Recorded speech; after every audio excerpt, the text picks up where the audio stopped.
All right, welcome back, everybody. Time now for better books. You know, there really is nothing better than a good book. Especially now when we're just spending more times indoors. Lori Fazio from RJ Julia Booksellers is joining us now with some of her favorite picks. Hi, Lori.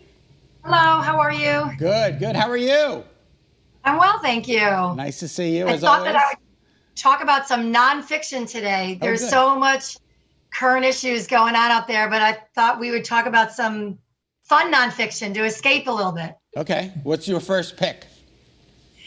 So Ursula Burton was a wife and a mother of three living in a sleepy little English town, and yet she was actually Agent Sonia.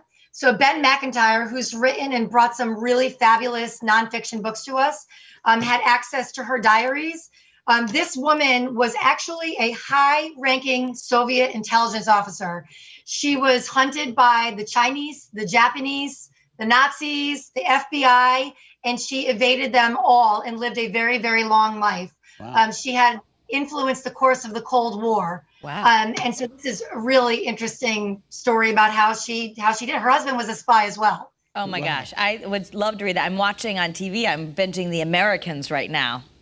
Oh yeah. So it's all Exactly. For anyone who likes that sort of thing, I mean, and Ben writes it in such a way that you're not just reading facts. I mean, you're really involved in her story, and she had a lot of affairs and, left them all behind, outlived them all. Wow, that's amazing. And again, Lori, these are all nonfiction?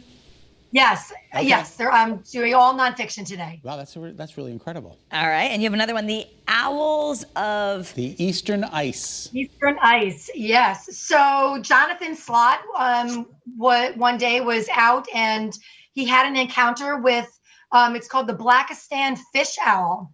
This owl is 6 feet wingspan, over 2 feet high. Holy cow. They're unbelievable hunters, and they're great, protective of their own little ones. Here's a picture of one.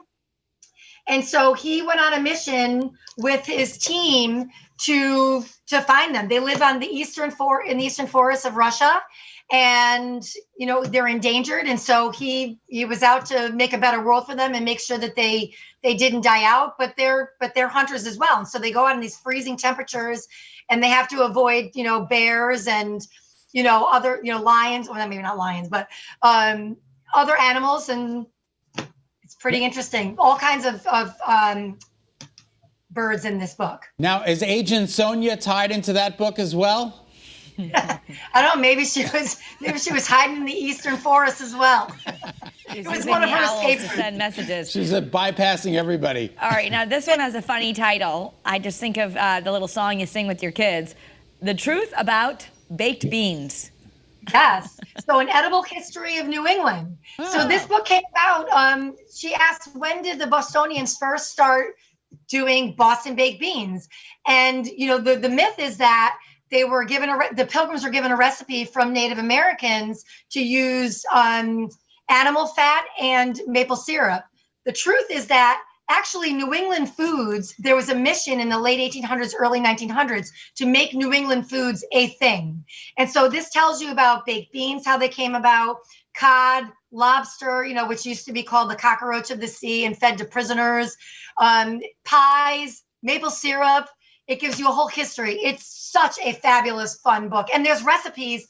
There's like 20 pages of recipes in the middle of the book. Oh, that's all. There's a poem I remember. Beans, the more you eat Beans, Shall are we good move on? for your heart. the The good more you eat, them the and more move you. on.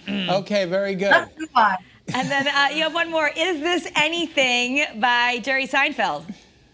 So Jerry Seinfeld, right? I mean, you gotta love him. And so is this anything is a question that comedians would ask each other when they're trying out a new bit. And so he has basically compiled a book of Is This Anything's for him. And I just have to read you the one about the gutter ball. And I'll do it quickly. So you don't think we're horrible parents? You take a kid bowling now and they have these rails that come up out of the gutters. So when the kid rolls the ball, it has to hit a pin. It has to.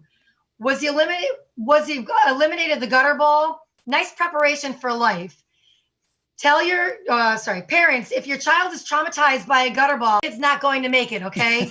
Just forget the whole thing. Don't even finish raising them. And there's more to that bit. but I was just laughing out loud. There's a whole thing on cotton balls, how women need cotton balls. And he's like, I don't get it. I've never needed a cotton ball, never bought a cotton ball. He's hilarious. He and is it's very just funny. it's such a funny book. It's such a good escape for us to just laugh right now. Well, that's great. Out of all the ones you talked about, the Seinfeld and Sonia, Agent Sonia. Yeah. I really want to read that. Those would be good. And think about this. That Christmas isn't that far away. The holidays are coming up. These are great. Jot these things down and you can get great gifts. And I know RJ Julia will even ship anywhere. So thank you so much for being with us. Thank you. All right, good to see you, Lori. Have a great day. You too. Bye-bye. Stay well. Yeah, it's just great. I love, I'm going to literally go out and buy that book. Oh, but we should each get it, and that she can send it to us, and then we can share it. And we've always talked about starting a book club here at Better Connecticut. We have to actually read the books in a timely fashion. That's no good. Never mind. Forget that idea. Well, thank you for being with us on Better Connecticut. We appreciate that. All right, thank you for being here. Eyewitness News at 4 is coming up. Hope you're having a great Wednesday. Nice hump day out there. You do. You get to do the noon with me and now Better Connecticut. I know. I get to spend the whole day with you. It's just like we're like canoodlers. Bye.